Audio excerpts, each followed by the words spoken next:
Assalamualaikum warahmatullahi wabarakatuh dan selamat sejahtera.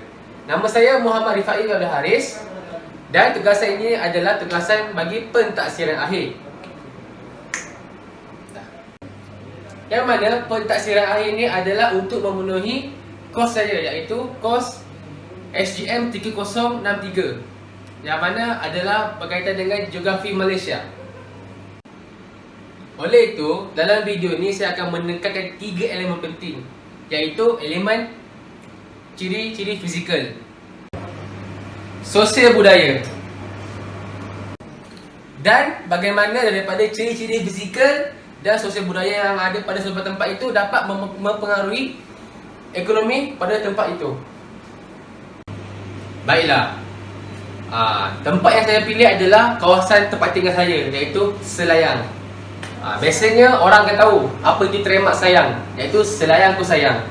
Selayang ini merupakan kawasan tempat yang berhampiran dengan kawasan pusat bandar, iaitu Kuala Lumpur. Daripada Selayang nak pergi ke Kuala Lumpur hanya mengambil masa selama 15 minit hingga ke 20 minit. Baiklah, melalui ciri-ciri fizikal di kawasan saya. Di kawasan saya ini kita dapat lihat terdapat kawasan Pama. Okey, kawasan Pama, dan ada sebahagian pada kawasan saya ni kawasan yang berbukit seperti di Uliam, yang mana adanya air terjun. Dan juga terdapatnya tempat yang biasa orang datanglah, pelancong daripada luar dan dalam negara, iaitu Batu Cave. Baiklah, selain itu kawasan saya juga mempunyai tarikan yang tersendiri. Tarikan seperti tarikan Semuyadinya. Itu terdapatnya kawasan-kawasan seperti Kawalan Panas Selayang.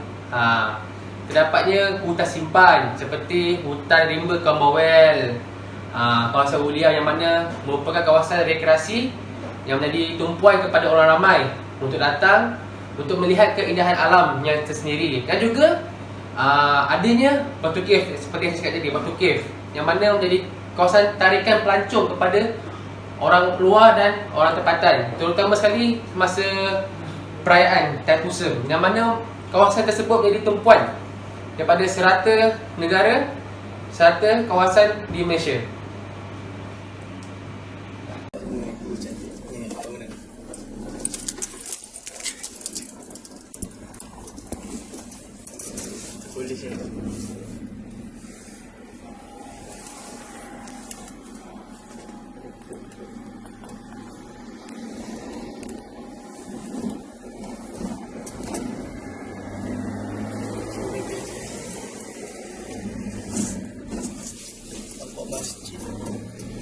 Okey, selain itu, di Selayang juga mempunyai satu kemudahan sukan, yang mana terdapatnya kompleks sukan seperti di Stadium Pemandaran Selayang, MPS. Stadium MPS ni merupakan stadium yang menjadi tempat pemain-pemain bola untuk bermain. Seperti kita dapat lihat, ada pernahnya pasukan Selangor, iaitu Gergasi Bola Sepak di Malaysia, pernah menjadi penyewa bagi kawasan Stadium MPS itu untuk bagi musim 2016, musim 2017.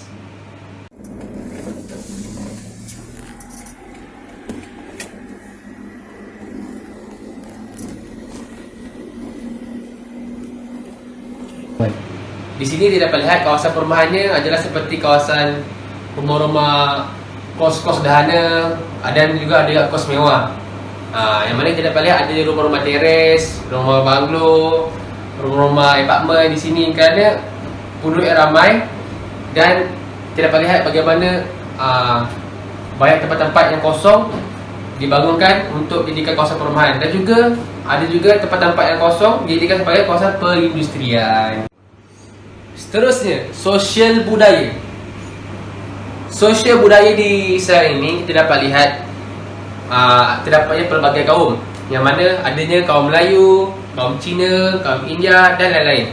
Yang lain-lain tu kita dapat lihat seperti warga asing lah, seperti yang kita tahu di Pasar Borong adanya Rohingya. Okey, di Selayang ini kebanyakan penduduk Selayang ini bekerja sebagai pejabat kerajaan, pejabat swasta, ada yang meniaga dan juga perindustrian. Di Selayang ni kita dapat lihat merupakan kawasan yang sedang membangun. Oleh itu kita dapat lihat terdapatnya kawasan-kawasan perindustrian. Yang mana kawasan perindustrian itu telah memberi impak kepada kawasan tersebut. Memberi peluang pekerjaan. Baiklah, yang terakhir adalah bagaimana daripada ciri-ciri fizikal dan sosial budaya pada kawasan Selayang ini dapat mempengaruhi aktiviti ekonomi di kawasan Selayang ini. Kita dapat lihat kawasan Selayang ini merupakan kawasan yang sedang membangun dan berhampiran dengan kawasan pusat bandar. Oleh itu kita dapat lihat kebanyakan penduduk di Selayang ini mereka bekerja sebagai penjawat awam. Ada juga penjawat swasta, peniaga, peniaga seperti peniaga pasar, ambil kedai sendiri, dan juga bekerja dalam sektor pembuatan perindustrian. Sebab di kawasan ini terdapatnya kawasan perindustrian yang banyak, yang mana daripada kawasan tersebut dia memberi impak positif kepada penduduk setempat di sini, yang mana memberi peluang pekerjaan kepada penduduk. Dan oleh itu kita dapat lihat bagaimana daripada peluang yang terhidang di hadapan mereka dapat menggunakan ini sebaik mungkin dan menjadikan kawasan tersebut lebih maju. Baiklah, itu saja daripada saya. Saya harap anda yang menonton dapat sedikit sebanyak input mengenai tempat saya, iaitu tempat Selayang. Dan ingat selalu, ingat sayang, ingat Selayang tu sayang. Peace.